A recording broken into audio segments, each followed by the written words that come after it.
सो देखिए, ये हम एक सीरीज स्टार्ट करने वाले हैं जेन्युइन क्वेरी की, क्योंकि बहुत से लोग ऐसे अलग अलग क्वेश्चंस करते हैं, ठीक है। तो सबका, बहुत से लोगों का एक ही क्वेश्चन होता है, बट सबको जवाब दे पाना, मतलब इतने सारे कमेंट्स हो जाते हैं कि किसी को नहीं। तो बहुत लोग ऐसे क्वेश्चंस किए, और ये कभी काफ़ी जेन्युइन क्वेश्चन लगा मुझे कि मतलब अगर आप मान लीजिए, चलिए मेंस की बात अलग है, अगर आपने प्री लगभग 2 साल 3 साल हो गए प्री आप कर रहे हैं और प्री नहीं क्लियर हो रहा है, तो फिर ये कहीं ना कहीं प्रॉब्लम वाली बात है।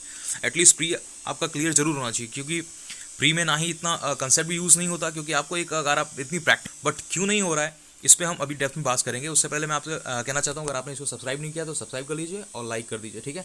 फिर मैं आगे स्टार्ट करता हूँ कि प्रॉब्लम क्या है। देखिए, अगर आप प्री की प्रिपरेशन कर रहे हैं और प्रॉब्लम यहाँ पे आ रही है कि प्री क्लियर नहीं हो रहा है, तो मेन प्रॉब्लम क्या हो सकती है? तीन तरह के मेन क्वेश्चन हो सकते हैं आपके सामने। या तो आपका कंसेप्ट क्लियर नहीं है, या तो आपको टाइमिंग की प्रॉब्लम है, या तो आप मॉक को अटेम्प्ट नहीं कर पा रहे हैं सही तरीके से। इन तीनों में से एक प्रॉब्लम जरूर है।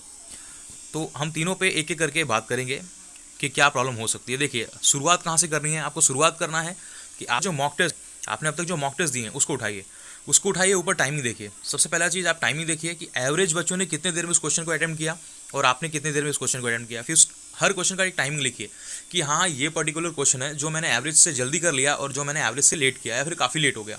और कुछ क्वेश्चन ऐसे होंगे जो आप अटेम्प्ट ही नहीं कर पाए होंगे।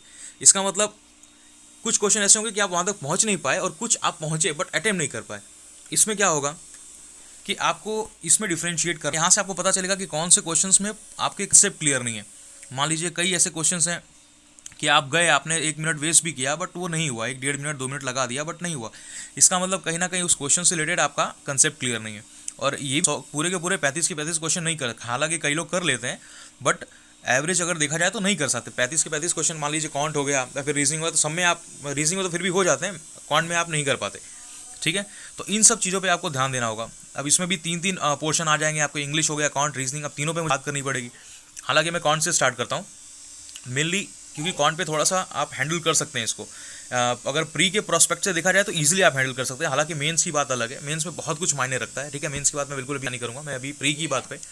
तो आपको क्या करना है, जो मैंने पहले बताया 3 स्टेप, वो तो आपको फॉलो करना ही करना है।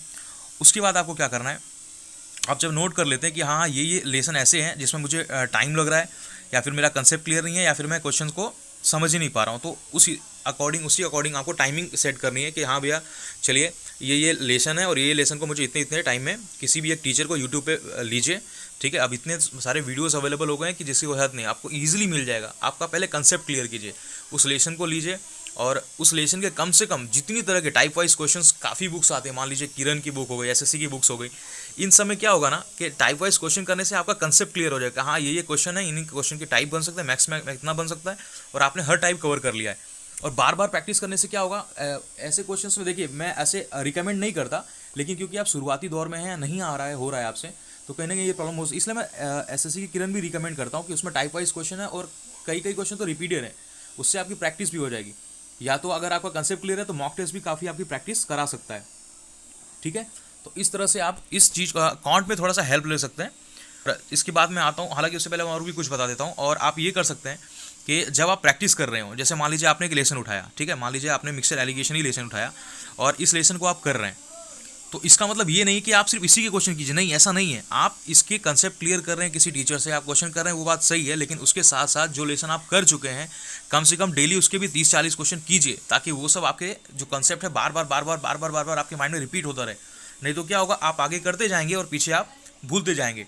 तो अगर आप मॉक टेस्ट थोड़ा एनालिसिस कर सकते हैं तो ये काम आपके लिए प्री में काफ़ी आसान हो जाएगा कि आपको क्वेश्चन कौन से अटेम्प्ट करने हैं, कैसे करने हैं। देखिए, इसमें सबसे मायने ये भी रखता है कि आप क्वेश्चन को किस तरह से अटेम्प्ट करते हैं। मैंने कई वीडियोस भी बनाए हैं, मैं किस तरह से कर, आप उस वीडियो को देख के सीख सकते हैं कि क्वेश्चन पेपर में प्री के प्रोस्पेक्ट है। क्योंकि देखिए, मेंस में तो मुझे भी प्रॉब्लम हुई है, तो उतनी तरीके से नहीं करूँगा, लेकिन आगे मैं सुधार करूँगा।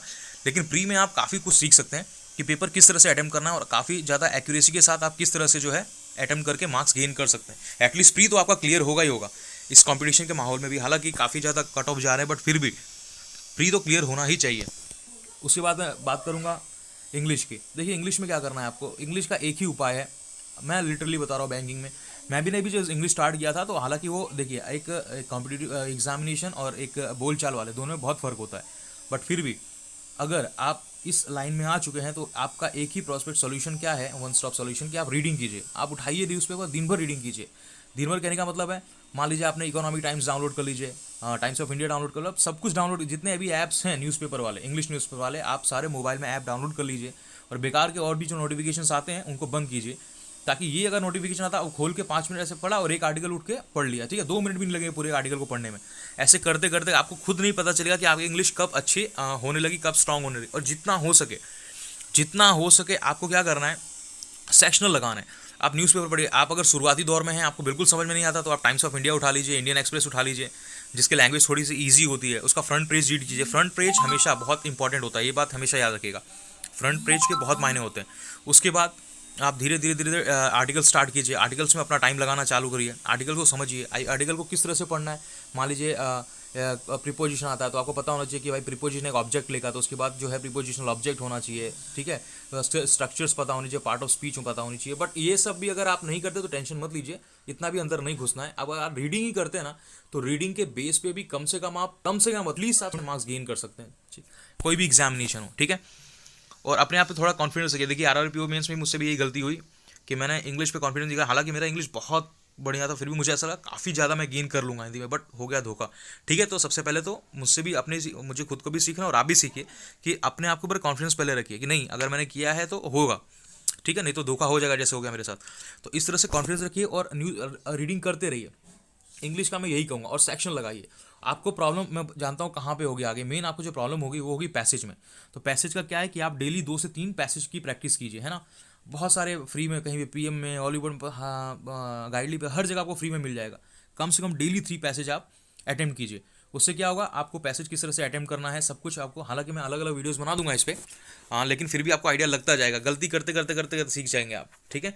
तो इस तरह से इंग्लिश को आपको करना है। और जहाँ तक ग्रामेटिकल रूल्स की बात रही, तो आप एक बार इसे ओवरऑल अगर आपने नहीं पढ़ा है अभी तक तो देख लीजिए, हालांकि आपको बेसिक्स तो पता होने ही चाहिए। तो यूट्यूब पे पूरे के पूरे ऐसे प्लेलिस्ट कितनी सारी बनी पड़ी है, आप जाके कोई भी जो है फॉलो कर सकते हैं, ठीक है। चलिए अब हम बात करते हैं रीजनिंग की। और रीजनिंग में कहाँ मेनली गलती हो रही होगी, प्रैक्टिस की कमी है। देखिए पजल्स में मेनली क्या है, मेन तो सबसे है पजल्स, ठीक है। और अगर हमें समझ लीजिए, अगर हम पजल्स की प्रैक्टिस नहीं करते तो वो प्री में हमें फेल करा देता है एक्चुअली। और कभी कभी क्या करते हैं हम कि अटेम्प्ट भी गलत करते हैं मॉक टेस्ट में, जिसकी वजह से प्री क्लियर नहीं हो पाता। मेनली हमें करना क्या है, जिसका प्री क्लियर नहीं हो रहा है उसको कैसा करना है कि सबसे पहले तो आपको सब कुछ करने के बाद आपका पूरा कंप्लीट हुआ या नहीं, आप मॉक दीजिए।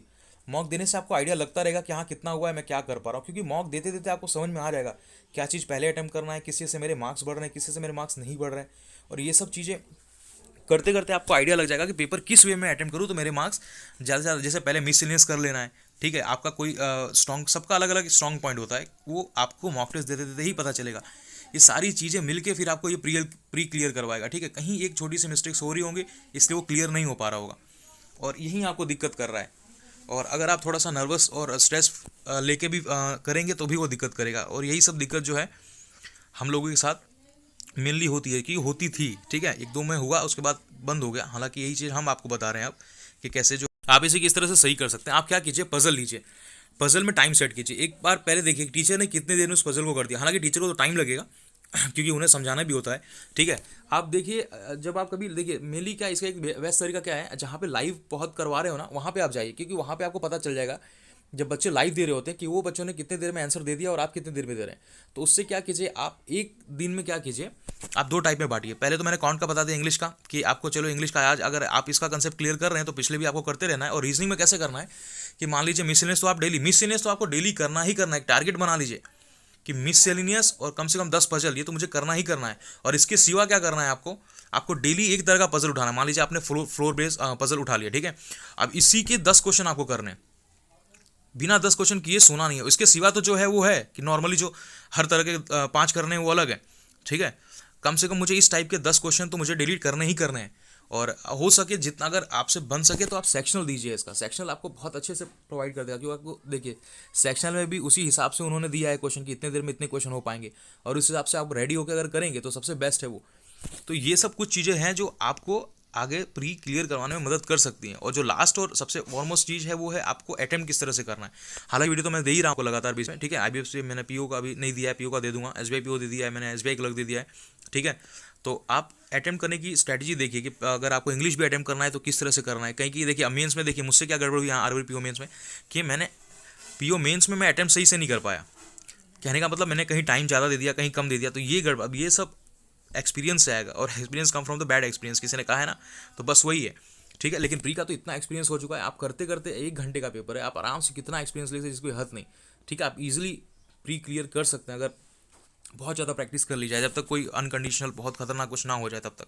ठीक है, तो ये सब तरीके हैं जिससे काफ़ी हेल्प हो सकती है आपकी। ठीक है, तो आप हेल्प इससे जो है ले सकते हैं। ठीक है, आपको प्रैक्टिस करना है, मेन वही प्रैक्टिस है, प्रैक्टिस मेक्स मैन परफेक्ट। बस वही बात है, आप जितनी प्रैक्टिस करेंगे आपके चांसेस हाई हो जाएंगे। ठीक है, और जितना हो सके आप सेक्शन लगाइए, मैं यही कहूँगा, जितना हो सके आप सेक्शन लगाइए, सेक्शनल आपको जीत दिलवा देगा। ठीक है, सो मैं इतना ही कहूँगा, और अब आगे कोई ऐसी जेन्युइन क्वेरी आएगी तो मैं ज़रूर उसका पार्ट 2, 3 ऐसे सब लेके आऊँगा। ओके, आपने सब्सक्राइब नहीं किया है तो सब्सक्राइब जरूर कर लीजिए। Okay, thank you so much.